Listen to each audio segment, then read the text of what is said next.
आज़ाद group द्वारा संचालित आज़ाद CGPSC academy के ऑफिशियल यूट्यूब चैनल पर आप सभी का स्वागत है। ये बृहद मंच छत्तीसगढ़ लोक सेवा आयोग द्वारा आयोजित किए जाने वाले CGPSC एग्जाम, साथ ही अन्य सभी एग्जाम, CG व्यापम तथा छत्तीसगढ़ राज्य में आयोजित होने वाली सभी प्रतियोगी परीक्षाओं की तैयारी करने वाले सभी अभ्यर्थियों के लिए ये समर्पित एक व्यापक मंच है। इसके माध्यम से आप सभी संपूर्ण छत्तीसगढ़ राज्य का व्यापक अध्ययन, समान अध्ययन की व्यापक विषय वस्तु का विषयवार अध्ययन, साथ ही CSET की विषय वस्तु और करंट अफेयर्स की व्यापक विषय वस्तु की निरंतर क्लासेस आप लोग की यहाँ पर इस चैनल पर हो रही हैं। साथ ही आप सभी के लिए एक निःशुल्क मासिक करंट अफेयर्स की पत्रिका दी जा रही है आप लोगों को। ये पत्रिका आपको आज़ाद CGPSC एकेडमी के ऑफिशियल एप्लीकेशन में मिलेगी। ये ऐप आपको गूगल प्ले स्टोर पे मिल जाएगा या फिर इस ऐप की लिंक आपको डिस्क्रिप्शन में वीडियो में मिल जाएगी। तो आप सभी आज़ाद CGPSC एकेडमी के एप्लीकेशन को डाउनलोड करिए। इस एप्लीकेशन के माध्यम से आपका कोई भी किसी प्रकार का डाउट होता है तो एक चैट सेक्शन मिलेगा, वहां से आप हमसे जुड़ सकते हैं। चैट सेक्शन से आप कोई भी किसी भी तरीके की जो भी आपकी शंका समाधान हो आप लोग कर सकते हैं। संस्थान के द्वारा आपको कंप्लीट पूरी मदद की जाएगी। यदि आप हमारे साथ जुड़ करके व्यापक अध्ययन करना चाहते हैं, कंप्लीट अपने एग्जाम को लेकर के विषयवार समग्रता से आसान भाषा में संपूर्ण पाठ्यक्रम की तैयारी करना चाहते हैं, तो आपको एप्लीकेशन के स्टोर सेक्शन में सारे कोर्सेज मिल जाएंगे। आप अपने कोर्सेज से जा करके क्लास कर सकते हैं। किसी प्रकार के डाउट होने पर चैट सेक्शन में हमसे पूछ सकते हैं। तो इस यूट्यूब चैनल के माध्यम से आप सभी की व्यापक क्लासेज रेगुलर निरंतर हो रही हैं। आप सभी हमारे साथ जुड़ करके प्रतिदिन के स्तर पे क्लास करिए। यदि आप पहली बार इस चैनल पे आए हैं तो निश्चित तौर पे इसको सब्सक्राइब करिए ताकि प्रतिदिन की क्लासेस का नोटिफिकेशन आप तक पहुंच सके। बेल आइकन जरूर इसको लीजिए। साथ ही छत्तीसगढ़ के सभी छात्रों तक इसे पहुंचाने का प्रयास करिए। हर एक वीडियो को सभी के साथ शेयर करिए, इस चैनल को शेयर करिए और अपने मित्रों को बताइए और एक व्यापक तैयारी हमारे साथ प्रतिदिन के स्तर पे प्रारंभ करिए। तो चलिए आज की क्लास प्रारंभ करते हैं। वर्ल्ड इन्वेस्टमेंट रिपोर्ट 2022 अभी हाल ही में प्रकाशित की गई है। 9 जून 2022 को एक संस्था है जिसका नाम है UNCTAD, United nation conference of trade and development, इसको बोलते हैं अंकटाड। यूनाइटेड नेशन की एक संस्था है। ये हर साल एक जो है रिपोर्ट जारी करती है। तो वर्ल्ड इन्वेस्टमेंट रिपोर्ट 2022 अभी आपकी जारी की गई है और ये रिपोर्ट बहुत इम्पॉर्टेंट है क्योंकि इस रिपोर्ट के द्वारा विश्व में आर्थिक क्रियाकलापों को लेकर के जो है जानकारी प्राप्त होती है कि कहाँ पे कौन से देश में निवेश बहुत ज़्यादा जा रहा है, इन्वेस्टमेंट ज़्यादा जा रहा है। आप लोगों को इकोनॉमी की क्लास में मैंने आपको बताया था कि निवेश जो है बाहर से कई रूपों पे आ सकता है। एक तो आपका FDI है और दूसरा FII है। इसके अलावा ऋण के तौर पे भी हम निवेश प्राप्त कर सकते हैं या अनुदान के तौर पे, ग्रांट के तौर पे भी निवेश प्राप्त कर सकते हैं। निवेश के कई प्रकार होते हैं। तो एक प्रकार है आपका प्रत्यक्ष विदेशी निवेश, आप लोगों ने नाम सुना होगा, फॉरेन डायरेक्ट इन्वेस्टमेंट, इसे FDI कहा जाता है। मैंने क्लास में बताया था कि FDI क्या होता है, कौन बताएगा? हाँ बताओ, वेरी गुड, बोलो।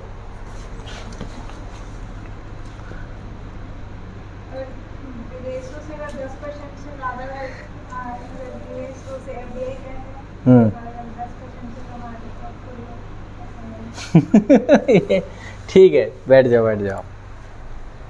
किसी भी एक देश की कंपनी, मान लीजिए हमारे देश में कोई कंपनी है, ठीक है, उस कंपनी में किसी दूसरे देश के द्वारा जब निवेश किया जाता है, लेकिन निवेश की मात्रा होनी चाहिए कितनी, कम से कम 10%। जब किसी एक देश के कंपनी के द्वारा किसी दूसरी देश की कंपनी पर 10% से ज़्यादा उस हिस्सेदारी पर निवेश किया जाता है तो इसको FDI कहा जाता है। ठीक है, ये मैंने आपको समझाया था प्रत्यक्ष विदेशी निवेश को लेकर। यदि नहीं होता तो इसको क्या बोलते हैं हम, आपका FII बोलते हैं। ठीक है, और FDI आपका दो प्रकार का होता है। एक तो ग्रीनफील्ड इन्वेस्टमेंट होता है। ग्रीनफील्ड इन्वेस्टमेंट में एक देश के द्वारा दूसरे देश में क्या की जाती है, नई कंपनी का निर्माण किया जाता है। एक होता है पोर्टफोलियो निवेश, तो उसके तहत विदेशी कंपनी के शेयर खरीदे जाते हैं। जैसे मान लीजिए रिलायंस है, तो रिलायंस के द्वारा यदि फेसबुक के 10% से ज़्यादा शेयर खरीद लिए जाए तो एक तरीके से FDI हो जाएगा ये। ठीक है, उससे कम है तो फिर आपका FII के अंतर्गत होगा। तो ये मैंने कुछ आपको पैरामीटर्स बताए थे कि FDI क्या होता है और FDI को लेकर के काफ़ी सारी चीज़ें क्लास में हमने डिस्कस की थी। अभी ये जो रिपोर्ट आई है, इस रिपोर्ट से हमें ये जानकारी प्राप्त होती है कि विश्व में किस देश में ज़्यादा इन्वेस्टमेंट हो रहा है और किस देश में ज़्यादा इन्वेस्टमेंट नहीं हो रहा है। तो आप ये रिपोर्ट बहुत ज़रूरी है। कई बार जो है आपको जो आंसर राइटिंग करते हैं तो आपके पास इकोनॉमी से जुड़े ऐसे डेटा होना चाहिए। ये 32वीं रिपोर्ट थी, ठीक है। और 32वीं रिपोर्ट में आपको क्या लगता है किस देश में सबसे ज़्यादा एफडीआई पहुंचा होगा? 2022 में ये रिपोर्ट आई है तो 2021 का डेटा होगा ये आपका। तो 2021 में सबसे ज़्यादा एफडीआई कहाँ पहुंचा होगा? हाँ, कहाँ पे? सबसे ज़्यादा एफडीआई आकर्षित करने वाला देश है अमेरिका, यूएसए। लिख लो इसको लेकर के, 2-4 लाइनें लिख लो। लिखिए 9 जून 2022 को अंकटाड द्वारा 9 जून 2022 को अंकटाड द्वारा, अंकटाड का फुल फॉर्म है United nation conference of trade and development. UNCTAD द्वारा विश्व निवेश रिपोर्ट 2022, विश्व निवेश रिपोर्ट 2022 जारी की गई।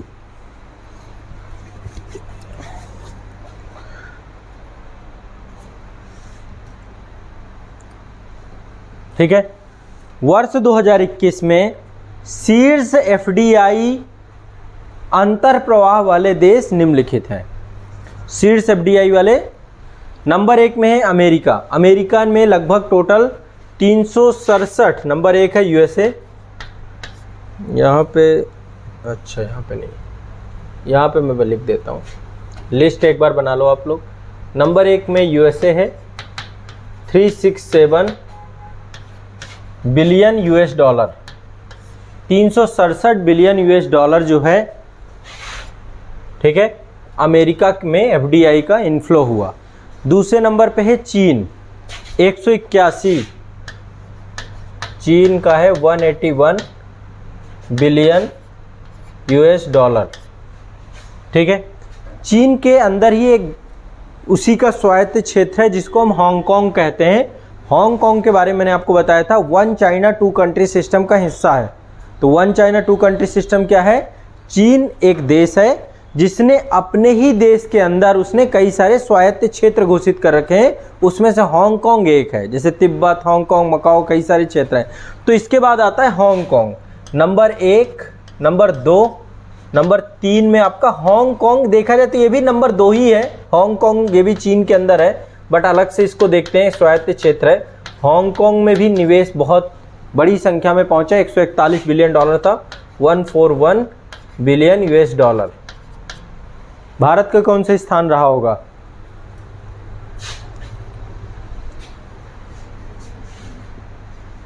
भारत का कौन सा स्थान?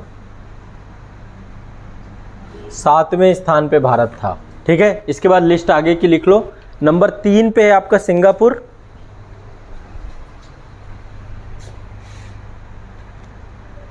देखा जाए तो ऐसे नंबर 4 हो गया, बट ऐसे नंबर, ये मतलब इन दोनों को आप एक साथ कंबाइंड करके भी देखेंगे, बट ये अलग अलग भी हैं। तो 1, 2, 3, चौथे नंबर पे आपका है सिंगापुर, 5वें नंबर पे है आपका कनाडा, 6ठे नंबर पे है आपका ब्राज़ील,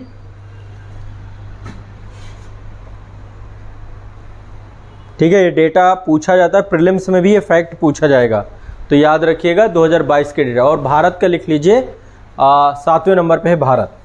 भारत में 45 बिलियन डॉलर, कम हुआ है, पिछली बार 2020 में ज़्यादा था, 2020 में 64 बिलियन अमेरिकी डॉलर था और हम 8वें स्थान पे थे। इस बार हम, ये डेटा कम हुआ है, 45 बिलियन डॉलर ही रहा, लेकिन हम जो है 7वें स्थान पे हैं। तो रैंक में इम्प्रूवमेंट हुआ है, बट फंड में इम्प्रूवमेंट नहीं हुआ। पिछली बार मतलब बहुत ज़्यादा था। यूएसए नंबर 1 था, 403 बिलियन डॉलर। कोविड का प्रभाव देख सकते हैं, कोविड के बाद निवेशकों के द्वारा निवेशक बहुत ज़्यादा आए नहीं। तो भारत में एफडीआई के मामले में भारत कौन से नंबर पे है? 7वें नंबर पे। ये आपको रट लेना है, याद कर लेना है। हाँ, 45 बिलियन अमेरिकी यूएस डॉलर। तो एक डेटा आपका ये आया हुआ है, तो ये आपको याद रहना चाहिए, पीटी के लिए इम्पोर्टेंट है, प्रीलिम्स में पूछा जाएगा। ये एक संस्था है, क्या नाम है? WHO, ठीक है। WHO के द्वारा अभी एक अवार्ड दिया गया है जिसका नाम है ग्लोबल हेल्थ लीड अवार्ड 2022। लिख लो, ये अवार्ड है आपका।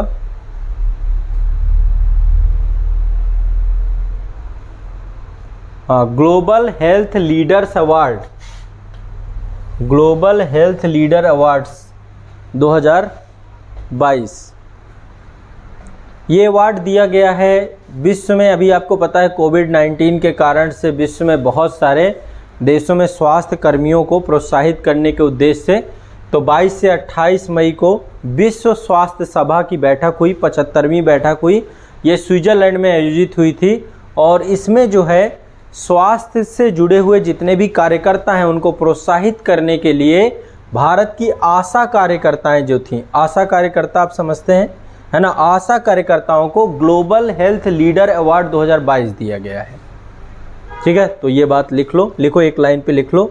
22 मई 2022 को, 22 मई 2022 को विश्व स्वास्थ्य सभा के, विश्व स्वास्थ्य सभा के एक अभिसमय द्वारा, विश्व स्वास्थ्य सभा के एक अभिसमय द्वारा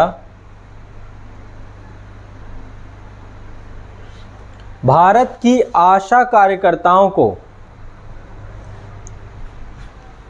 भारत की आशा कार्यकर्ताओं को global health leaders award 2022, global health leader award 2022 से सम्मानित किया गया या से पुरस्कृत किया गया।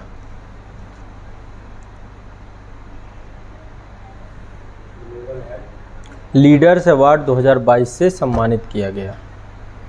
ठीक है, तो यह पुरस्कार मुख्य तौर पे क्षेत्रीय स्वास्थ्य मुद्दे, है ना, नेतृत्व, स्वास्थ्य नेतृत्व और वैश्विक स्वास्थ्य में योगदान के लिए दिया जाता है। ठीक है, ग्लोबल हेल्थ लीडर्स अवार्ड। और अभी जो हाल फिलहाल में आशा कार्यकर्ताओं के द्वारा कोविड-19 वैक्सीन में जो एक उत्कृष्ट कार्य किया गया है, कितने वैक्सीनेशन हो गया, कितने देश के कितने नागरिकों का, कितना डेटा पहुंच गया, कितना 200 करोड़ से ज़्यादा डोजेज लग चुकी हैं। 200 करोड़ कितना होता है, डबल डोज जिनको लग गई या, ठीक है, 100% वैक्सीनेशन अभी नहीं पहुंचा है। 200 करोड़ कैसे, एक को दो लगी तो दो गिनेंगे, एक गिनेंगे, एक को दो लगी तो दो गिनेंगे, डोज में तो दो ही होंगी ना, एक, हाँ हाँ, बूस्टर डोज भी लग रही है। ठीक, तो केवल आशाओं को नहीं प्राप्त हुआ, अन्य भी प्राप्त हुए, विश्व के अन्य देशों के लोगों को भी प्राप्त हुआ है। तो एक लाइन और जोड़ लो, लिखो आशा कार्यकर्ताओं के साथ साथ 5 अन्य लोगों को भी यह पुरस्कार प्राप्त हुआ है। आशा कार्यकर्ताओं के साथ 5 अन्य लोगों को भी यह पुरस्कार प्राप्त हुआ है। क्रम से नाम लिख लीजिए। पहला है फरवरी 2022 में क्या हुआ था, अफगानिस्तान में, आपको पता था अफगानिस्तान में पूरा सत्ता परिवर्तन हुआ, तालिबान आ गया। तो पोलियो के कार्यकर्ता थे और 8 कार्यकर्ताओं को गोली मार के हत्या कर दी गई थी तालिबान के द्वारा। ठीक है, तो इनको भी पुरस्कृत किया गया। तो पहले नंबर पे 5 लोग हैं, इनको भी लिख लो। नंबर 1, फरवरी 2022 में, फरवरी 2022 में अफगानिस्तान में, फरवरी 2022 में अफगानिस्तान में गोली मारकर हत्या किए जाने वाले, फरवरी 2022 में अफगानिस्तान में गोली मारकर हत्या किए जाने वाले 8 स्वयंसेवी पोलियो कार्यकर्ताओं को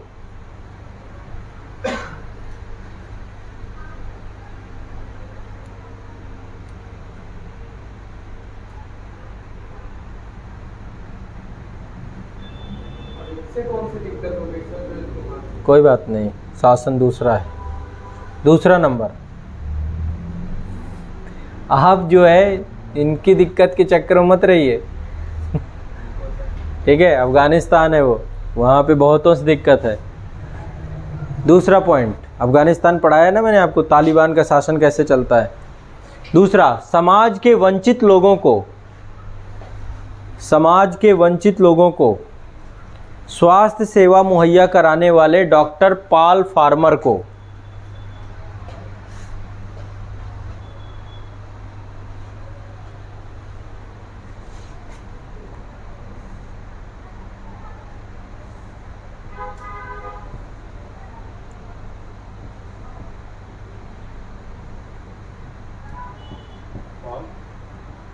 डॉक्टर पॉल फार्मर। इसमें सभी आशा कार्यकर्ताओं को मिला है तो कुछ चुनिंदा आशा कार्यकर्ता भारत की सभी आशा कर्ताओं के लिए दिया गया है, तो एक तरीके से भारत सरकार ही इसको रिसीव करती है। रिसीव करने वाले भारत सरकार ही है। ठीक है, नेक्स्ट, कुष्ठ रोग और इससे जुड़े सामाजिक भेदभाव के विरुद्ध, कुष्ठ रोग और इससे जुड़े सामाजिक भेदभाव के विरुद्ध वैश्विक लड़ाई के लिए योहेई सासाकावा को, जापान से योहेई सासाकावा,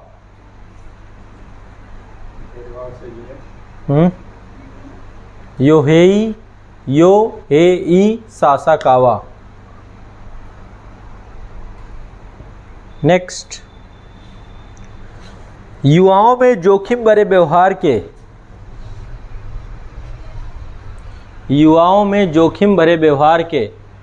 विकल्प के रूप में,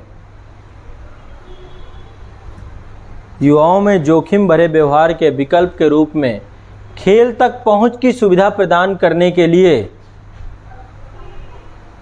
खेल तक पहुंच की सुविधा प्रदान करने के लिए वॉलीबॉल खिलाड़ी लुडमिला सोफिया ओलिवेरा बरेला, पूरा नाम है ये लुडमिया सोफिया, बस इतना ही लिख लो, लुडमिला सोफिया को। नेक्स्ट, एड्स विरोधी कार्यक्रम के लिए डॉक्टर अहमद हंकिर को, एड्स विरोधी कार्यक्रम के लिए डॉक्टर अहमद हंकिर को। तो ये टोटल जो है ये अवार्ड दिया गया है WHO के द्वारा। तो एक ये भी इम्पोर्टेंट है, वर्ल्ड हेल्थ ऑर्गेनाइजेशन एक महत्वपूर्ण संस्था के तौर पे डॉक्टर अहमद हंकिर, हाँ, अरे दुखी आत्माओं, ये देखो ऐसे लिखते हैं हंकिर।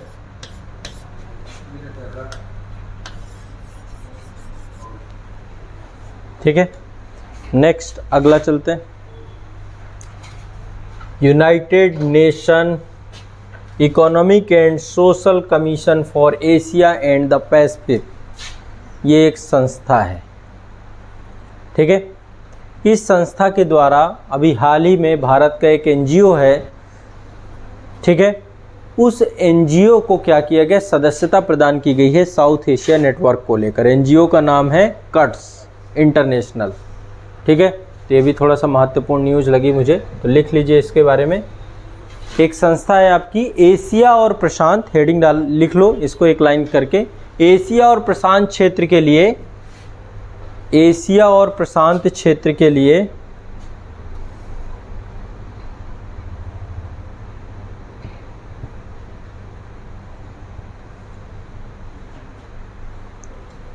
संयुक्त राष्ट्र आर्थिक और सामाजिक आयोग, संयुक्त राष्ट्र आर्थिक एवं सामाजिक आयोग,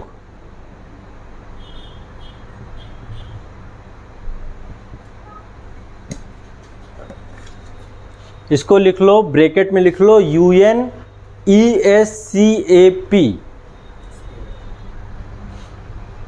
UNESCAP। ठीक है, United nation economic and social commission for Asia and the Pacific. ने गैर सरकारी संगठन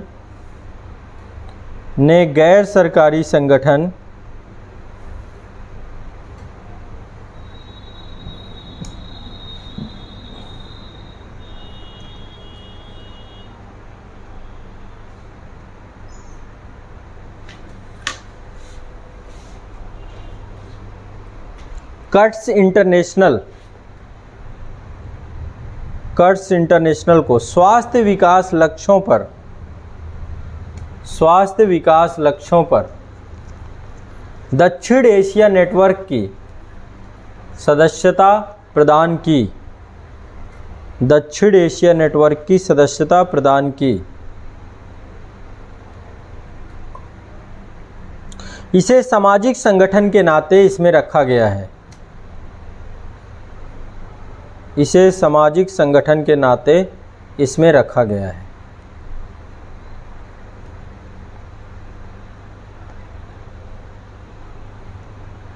ठीक है।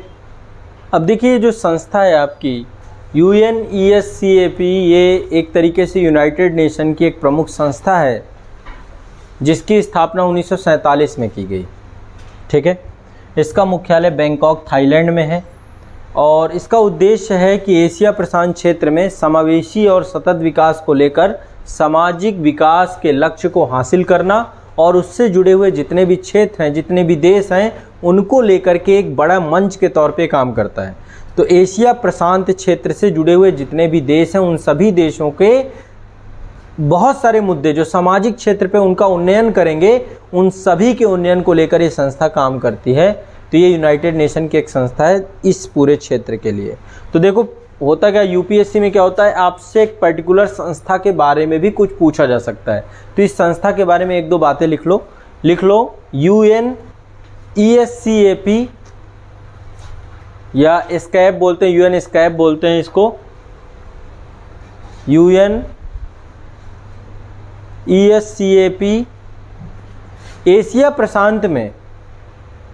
एशिया प्रशांत क्षेत्र में संयुक्त राष्ट्र की क्षेत्रीय विकास संस्था है।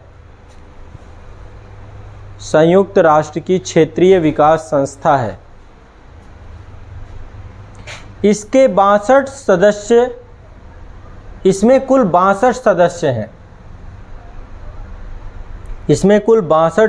हैं।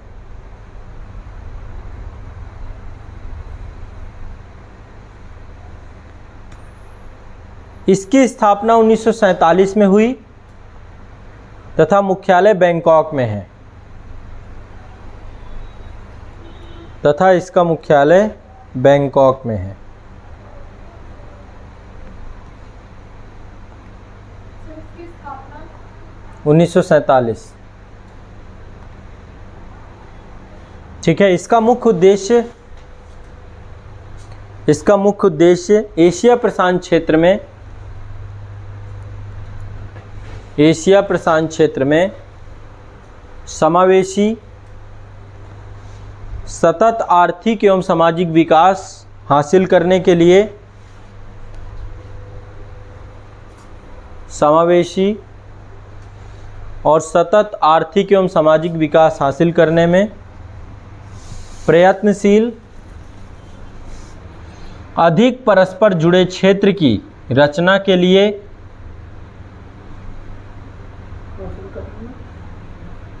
सामाजिक विकास हासिल करने में प्रयत्नशील, अधिक परस्पर जुड़े क्षेत्र की रचना के लिए सदस्य देशों के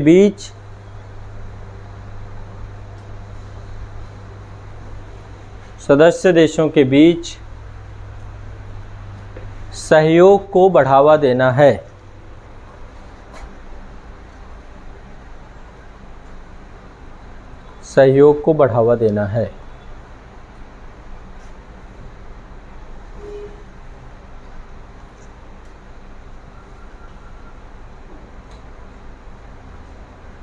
ठीक है।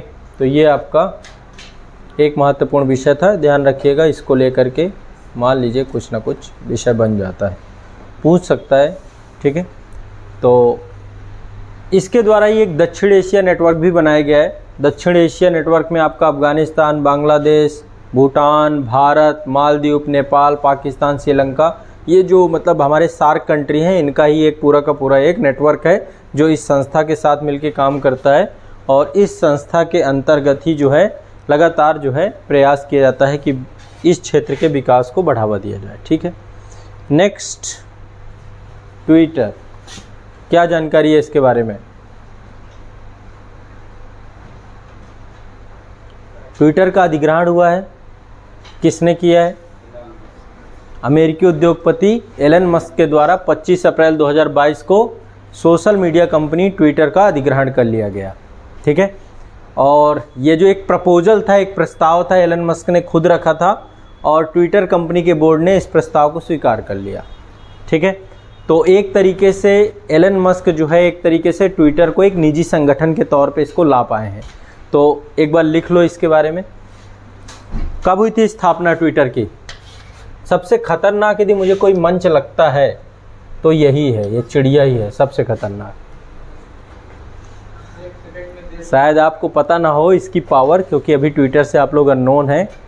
जब आप ट्विटर को कभी देखेंगे, वहाँ पे जब ट्रोलिंग चलती है, कुछ भी होता है, ये समझ लीजिए भारत में कोई भी घटना होती है उसके पीछे ट्विटर एक बहुत बड़ा कारक है और आप अपनी आवाज़ कहीं तक भी पहुंचा सकते हैं इस मंच के माध्यम से। तो एक ये पावर भी है और एक डरावनी चीज़ भी है।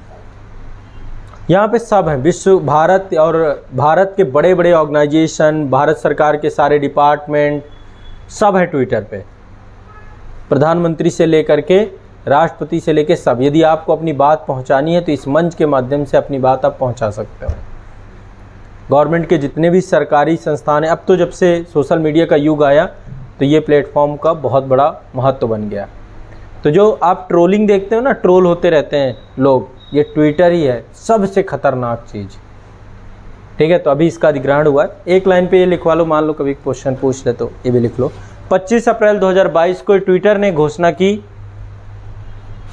25 अप्रैल 2022 को ट्विटर ने घोषणा की कि अमेरिकी उद्योगपति एलन मस्क ने, एलन मस्क के बारे में सब जानते होंगे, टेस्ला के मालिक हैं, स्पेसएक्स के मालिक हैं, है ना, विश्व के सबसे अमीर लोगों में से एक हैं, बहुत रिस्क लेने वाले।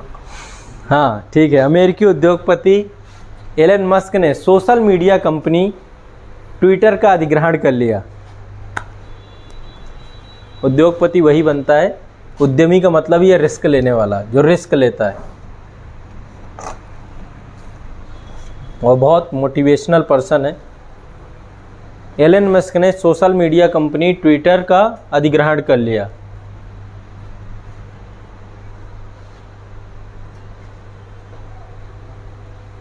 ठीक है, तो पूरी तरीके से मतलब जितना भी पैसा सारा एलन मस्क का लगा हुआ है, लगभग जो है अभी शेयर मार्केट से इसको हटा करके पूरी तरीके से निजी कंपनी के तौर पे इसको घोषित कर दिया जाएगा। ठीक है, बस यहाँ पे लिखना हो तो एक लाइन पे और लिख सकते हो कि इसकी स्थापना 2006 में हुई थी ट्विटर की।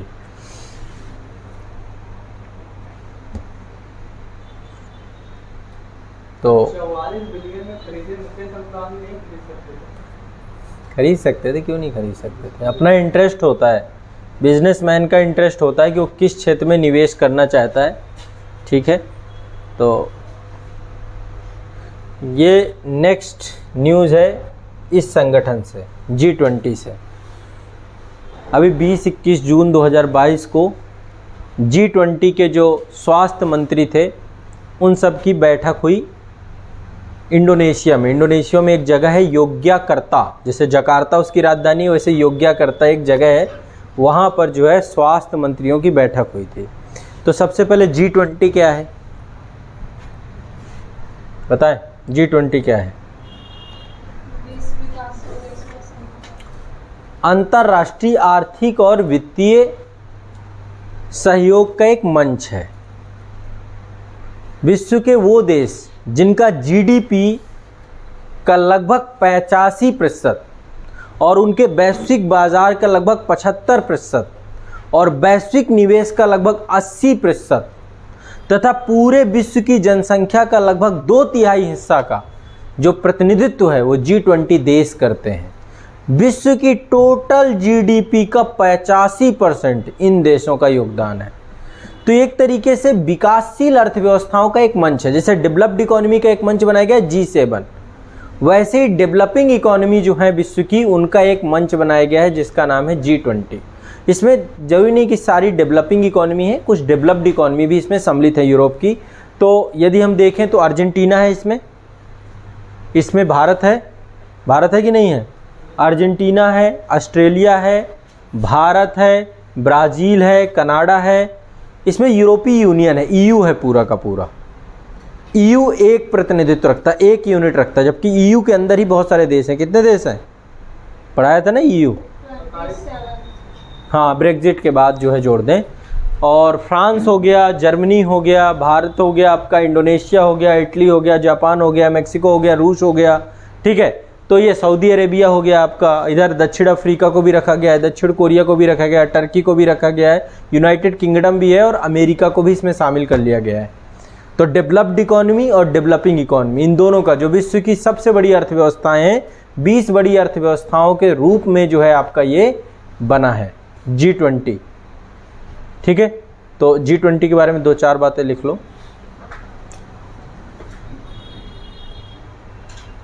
कब बना था G20?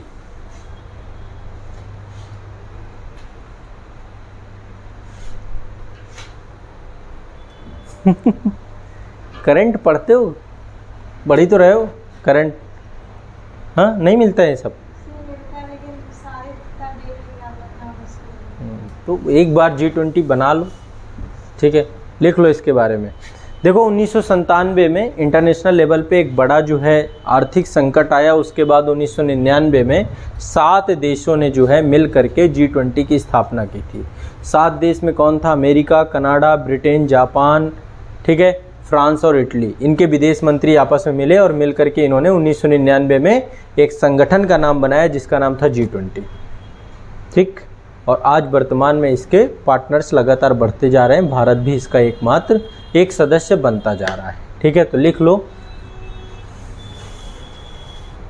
G20 समूह की स्थापना 1999 में, G20 समूह की स्थापना 1999 में 7 देशों अमेरिका, कनाडा, ब्रिटेन,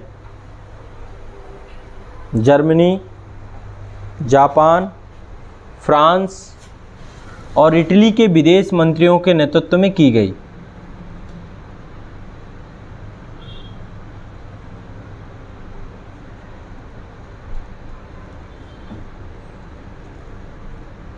इसका कोई हेडक्वार्टर नहीं है, ठीक है, G20 का, और ना ही इसमें कोई एक परमानेंट स्टाफ रखा जाता है, ठीक है। एक फोरम की तरह है ये। G20 एक फोरम है जिस फोरम पे शिखर सम्मेलन होता है तो सारे के सारे जो सदस्य देश हैं वो पहुंच जाते हैं, ठीक है। जापान के बाद फ्रांस और इटली। वर्तमान में जो अन्य आगे के सदस्य हैं उनके भी नाम लिख लीजिए। इसके अतिरिक्त वर्तमान में G20 में अर्जेंटीना, ऑस्ट्रेलिया, ब्राज़ील, चीन, यूरोपीय यूनियन, फ्रांस,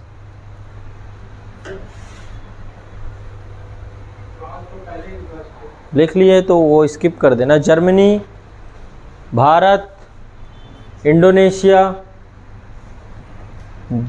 मेक्सिको, रूस, सऊदी अरब, दक्षिण अफ्रीका, दक्षिण कोरिया, तुर्की, यूनाइटेड किंगडम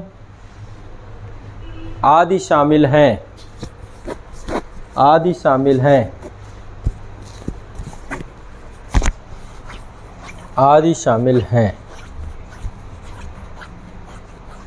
इसका उद्देश्य, इस संगठन का उद्देश्य वैश्विक आर्थिक स्थिरता, इस संगठन का उद्देश्य वैश्विक आर्थिक स्थिरता और सतत आर्थिक समृद्धि हासिल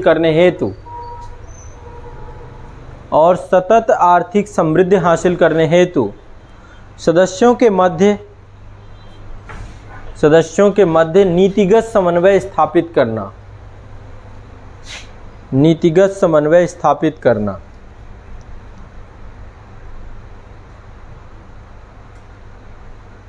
स्थापित करना।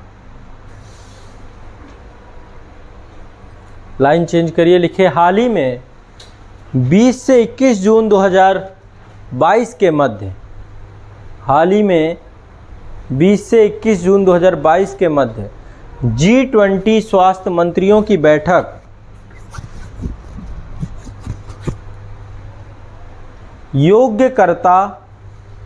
योग्याकार्ता, ये लिखिए, योग्याकार्ता इंडोनेशिया में आयोजित की गई। योग्याकार्ता जगह का नाम है। योग्याकार्ता इंडोनेशिया में आयोजित की गई। इसमें भारत के केंद्रीय स्वास्थ्य एवं परिवार कल्याण मंत्री डॉक्टर, क्या नाम है हमारे हेल्थ मिनिस्टर कौन है अभी भारत के? हाँ, very good, doctor Mansukh Mandaviya. ध्यान रखिएगा, ये याद रहनी चाहिए आपको, बहुत छोटी बात लगती है आपको। अपने घर में एक चार्ट बनाइए, एक ग्राफ बनाइए, उसमें भारत के सभी जो उच्च पद हैं जो संविधान द्वारा स्थापित किए गए हैं, कभी सभी वो पद जो कानून द्वारा स्थापित किए, उन सभी पदों के नाम आपको लिखे होने चाहिए। आप भारत के एक चार्ट बनाइए, उस चार्ट को पेंसिल से लिखिए उसमें नाम, ताकि चेंज हो जाए तो चेंज कर लो, ठीक है। और आप अपने राज्य के जो प्रमुख हैं, इन 2 लिस्ट को आपको रट के रखना चाहिए, हमेशा अपडेट रहते रहना चाहिए।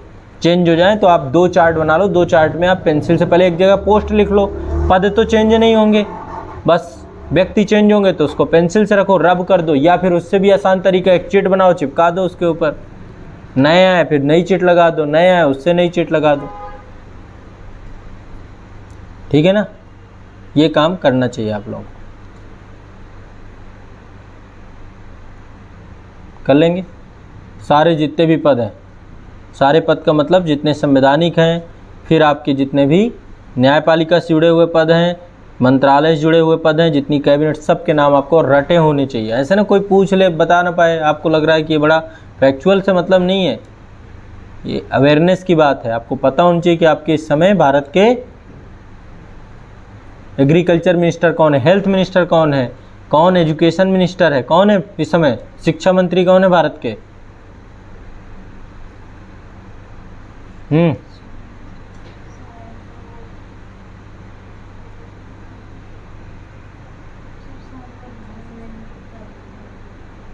कौन? हाँ, सही गेस कर रही हैं आप, सही गेस कर रही हैं, बट वही है कि बाकी सब ब्लैंक चल रहा होगा, ठीक है। तो आपको इतना अवेयरनेस होना चाहिए, पता होना चाहिए, नहीं तो फिर कोई फ़ायदा नहीं। बहुत बेसिक चीज़ें हैं, इतना तो कम से कम आइडिया रखो। हाँ सर, इसी मीटिंग में रूस के प्रतिनिधि और यूक्रेन के प्रतिनिधि मिलने वाले थे, मिले हुए नहीं? अभी रशिया यूक्रेन का लंबा चलेगा मामला, इतनी जल्दी नहीं सुलझने वाला। युद्ध 1 साल में नहीं रुकते हैं, 1-1 साल लग जाते हैं, 2-2 साल लग जाते हैं, क्योंकि सप्लाई दोनों तरफ को हो रही है, समझ रहे हो ना। ये जब तक पॉलिटिकली अमेरिका की जिम्मेदारी है या नाटो सदस्यों के, वो देश जो है लगातार उसे मदद पहुंचा रहे हैं। अभी जेलेंस्की को अवार्ड दिया गया है, कल परसों ब्रिटेन ने दिया है अवार्ड, यूके ने,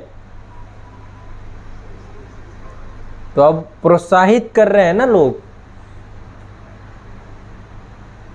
तो तब तक युद्ध की स्थिति, वो चाहे जितनी बुरी हालत हो जाए, चलती ही रहेगी ये युद्ध। तो घी डालने वाले हैं ना इसमें, मुद्दे को सुलझने ही नहीं देंगे, ठीक है। और यदि उसके मन में जेलेंस्की के अभी भी बैठा हुआ है कि नाटो नहीं छोड़ूंगा, तो रूस बंद नहीं करेगा कभी भी, ठीक है।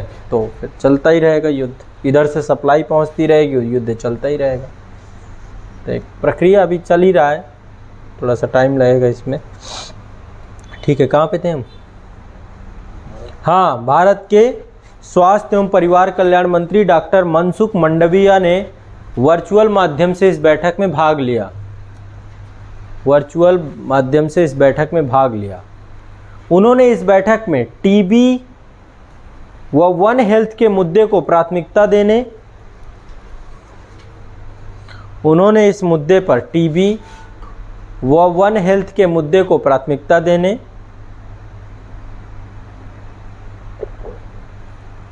और कार्यक्रम आयोजित करने के लिए इंडोनेशिया के राष्ट्रपति का धन्यवाद किया।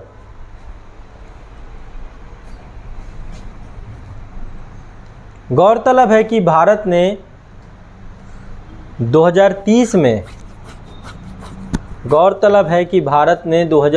में वैश्विक सतत विकास लक्ष्य